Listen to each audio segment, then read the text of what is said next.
It would be tempting to say Hollywood is once again in the Stephen King business, but for the fact that it has never left it. In the 4 decades since the release of Carrie, there have been dozens of movie and television adaptations of his novels and short stories. This year alone, we will see the evil clown-centric movie, It, the Bondage Gone Wrong Netflix film, Gerald's Game, a Spike TV series based on the monster insect novella, The Mist, The Dark Tower. Oh, The Dark Tower. What many loyal readers of Mr. King see as the magnum opus of his career has had a tortuous road to the big screen.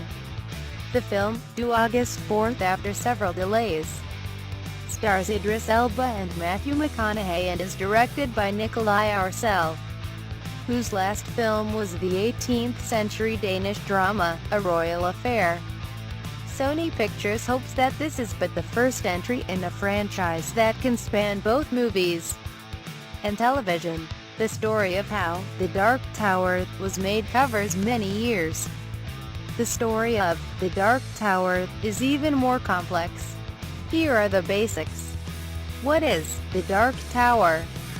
It's a sprawling series of 7 novels written between 1982 and 2004. An 8th interstitial novel was released in 2012. The first 4 books were published every 4 to 6 years. But after Mr.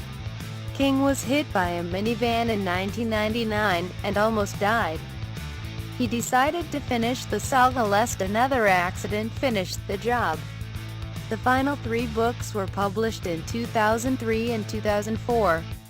Characters from the Dark Tower books have frequently appeared in other stories by Mr.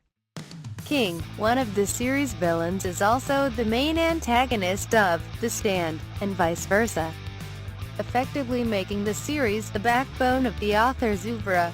Mr.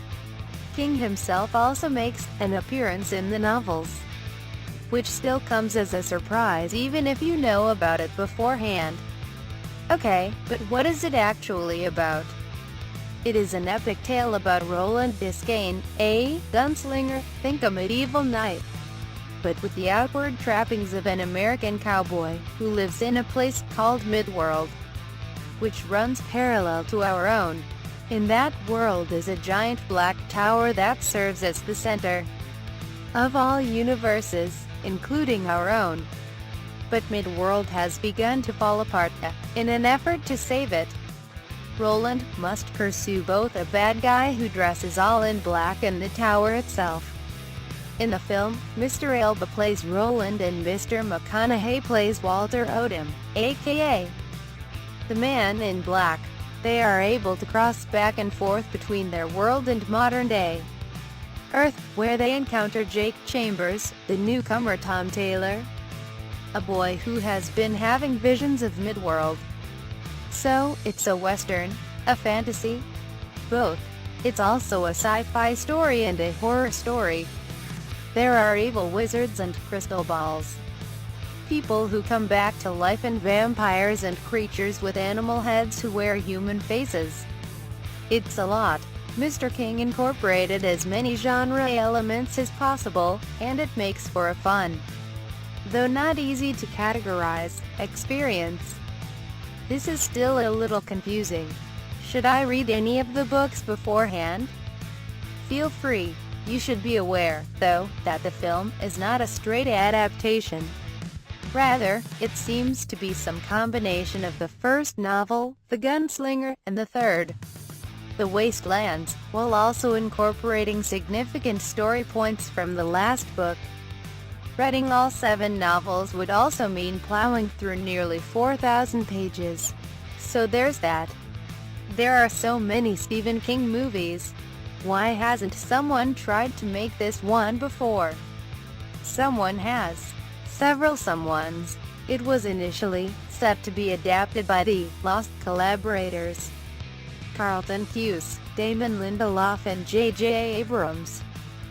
Then, in 2010, Ron Howard, Akiva Goldsman and Brian Grazer, the trio behind The Da Vinci Code, among other films, decided to try their hands with a plan to make 3 movies with Universal, starring Javier Bardem as Roland, as well as several television seasons that would bridge the story between films.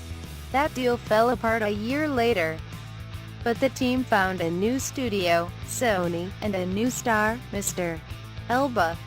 And while the film's release date has been twice delayed, from February to July to August, footage screened in April at the annual CinemaCon convention proved that, at the least, Mr. Elba looks tremendous in a leather duster.